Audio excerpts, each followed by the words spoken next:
Yves Junot, vous êtes PDG de l'Association des stations de ski du Québec. Bonsoir, M. Junot. Bonsoir, M. Roy. Bon, vendredi, mardi, c'est rapproché. On se croise les doigts, on espère que le reste de la saison va bien se passer, mais quand même, c'est pas des bonnes nouvelles pour vous. Là. Ça peut être inquiétant. Vous savez, les stations de ski, là, les exploitants, c'est des marchands de bonheur. On veut faire découvrir les plaisirs d'hiver aux gens. On veut offrir un environnement sécuritaire. Alors, c'est certain que ces situations-là, ça nous préoccupe, ça nous affecte. Et d'ailleurs, j'en profite pour dire que nos pensées accompagnent les familles des victimes. Bon, on ne sait pas exactement les circonstances des deux événements là, qui sont très différents, mais dans le deuxième avis, là, il aurait percuté quelque chose. Est-ce que les propriétaires des stations ne pourraient pas redoubler d'efforts pour que les obstacles soient bien protégés, soient bien identifiés? Bien, c'est déjà le cas. Il y a la loi sur la sécurité dans les sports et le règlement sur les stations de ski qui doivent identifier, entre autres, s'il y a un canon à neige en Oui. bordure de piste, il doit être identifié avec les fanions. Donc, il y a toutes des règles qui sont en place pour s'assurer d'offrir un environnement sécuritaire aux visiteurs. OK. Et vous dites que ces règles-là sont suivies, à votre avis, pas mal partout. Il n'y aurait pas un tour de roue à faire, de dire est-ce qu'on redoublons d'efforts pour essayer que ça soit encore plus sécuritaire? Écoutez, je vais peut-être vous apprendre quelque chose. Il y a même des inspecteurs du ministère de l'Éducation, la direction de la sécurité dans les loisirs et les sports, qui effectuent des visites en montagne et qui vérifient la OK. conformité pour s'assurer que les stations de ski opèrent dans les règles de l'art. Et donc, il n'y a pas eu de station fautive. S'il y en a, à ce moment-là, ils reçoivent un avis, ils doivent faire la correction et démontrer que tout a été réglé et pour s'assurer là, justement que le site est sécuritaire et les gens vont pouvoir profiter des pentes enneigées là, en toute conformité avec les règles en place. On a vu dans le reportage, il y a un intervenant, la personne de la patrouille, qui disait il ne faut pas remonter la barre avant d'arriver au dernier poteau, là, etc.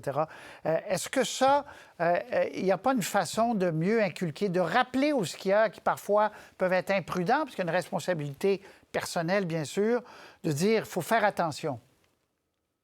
Vous avez raison, Monsieur Roy. On est excité hein, lorsqu'on arrive vers le Oui, sommet. On voit la station ouais. au haut, puis là, on a hâte d'aller descendre dans nos pistes enneigées.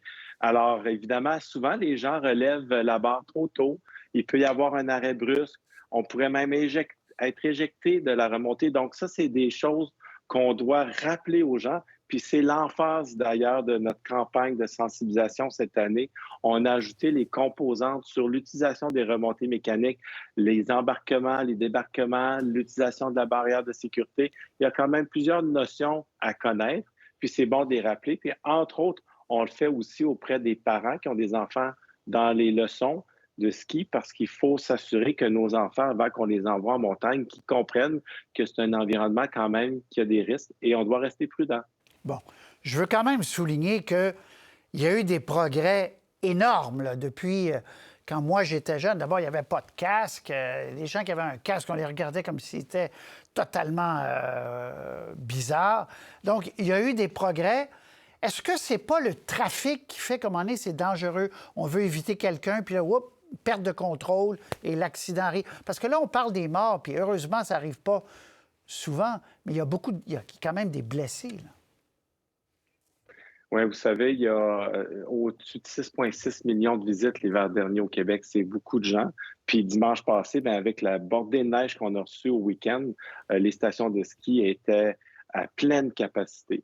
Quand on a plus d'achalandage, il y a plus de gens dans les pentes. Donc, il faut rehausser de prudence, évidemment, dans ces circonstances-là. Mais comme vous dites, il y a eu beaucoup de choses qui se sont améliorées. On le voit d'ailleurs avec le ministère de l'Éducation qui tient les statistiques sur les blessures. Puis on fait des campagnes en lien avec ces situations-là, comme par exemple l'ajustement des fixations de ski. Souvent, les gens empruntent des skis, mais ils ne savent pas qu'il faut que ça soit ajusté selon leur poids, selon leur niveau d'habileté.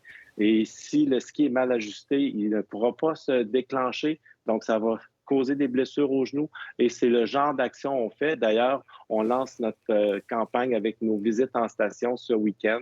15 stations qui seront visitées pour rappeler toutes ces consignes-là, puis faire en sorte que les gens continuent d'avoir autant de plaisir sur nos montagnes. Vous parliez de blessures, c'est 16 000 grosso modo par année, n'est-ce pas?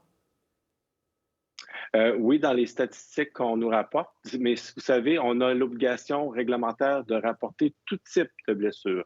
Alors, il y a une coupure, c'est obligé. La Un patrouille canadienne et les poignet. autres patrouilles doivent rapporter l'ensemble des blessures. Bon, mais très bien. Alors, globalement, en conclusion, M. Junot, vous dites les propriétaires, à l'heure actuelle, en 2024, font ce qu'ils doivent faire et le reste, bien, il faut que le citoyen qui va faire du ski, le jeune, puisse être le plus prudent possible. C'est une responsabilité partagée. L'exploitant doit offrir un environnement sécuritaire. Les gens doivent respecter les règles. Puis j'en profite aussi pour souligner le travail des patrouilleurs Oui, qu'on a dans les stations de ski, les secouristes qui font un travail exceptionnel. Vous savez, ils sont entraînés pour justement porter secours pour des blessures, mais leur travail à la base, c'est la prévention. Donc, ils vont marquer les obstacles, ils vont s'assurer que les pistes soient bien praticables. Donc, ils vont patrouiller chaque piste le matin avant de les ouvrir pour s'assurer que c'est les vrai. conditions soient praticables. Donc, je leur lève mon chapeau parce qu'ils sont là, beau temps, mauvais temps, puis je les en remercie. Je leur lève aussi mon chapeau. Tiens, parce que les patrouilleurs Mais sont vous en là du avez pas. début, ils ouvrent les pistes, puis ils ferment les pistes, et c'est pas des Absolument. jeux. Très bien. Merci. Yves Junot, PDG de l'Association des Merci, stations de bonne ski du saison. Québec. Merci beaucoup. Au revoir.